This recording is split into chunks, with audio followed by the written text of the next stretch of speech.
Mukha kasing amihan over na talaga, sabi ng Pag-asa. Ang detalye mula sa ating mobile journal, Francis Orsio. No more cuddle weather na ba talaga ngayong papalapit na ang tag-init?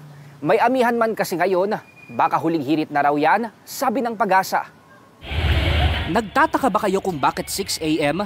Wow, ang lamig ng simoy ng hangin. Kapag 8 a.m. naman, nagsisimulang mamawis na. 10 a.m., naku po, ang init at maalinsangan. At kung 12 noon, mapapatambay ka na lang talaga sa kwartong may aircon. Kung relate kayo dyan, dahil yan sa nagpaparamdam ng tag-init at humihinang amihan. Sa katunayan, sa taas pa nga ng heat index o init na nararamdaman ng ating katawan na umaabot ng higit 40 degrees Celsius, napasuspend tuloy ng klase si Mayor Albi Benitez ng Bacolod City ngayong araw hanggang bukas. In-expect natin na nagtatapos ang amihan usually 2nd to 3rd week of March.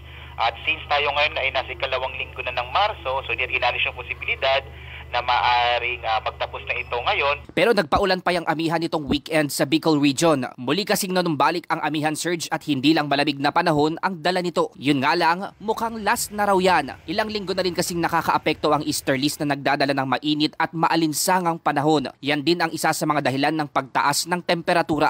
At mas magtiis pa raw dahil ilang buwang magtatagal ang init kasabay ng warm dry season at El Nino. Easterlies yung in-expect natin, no? Lalo na pawala na yung amihan. As of now kasi northeast monsoon natin nasa northern and central Luzon. So possible po na by tomorrow sa northern Luzon na lang siya. Pero pagdating ng araw ng mga Thursday yan, Wednesday, Thursday, pawala na po siya. Kaya pwede pang pagplanuhan ang gala with friends sa malalamig na lugar. To beat the heat this week at masulit ang mga huling sandali ng amihan season.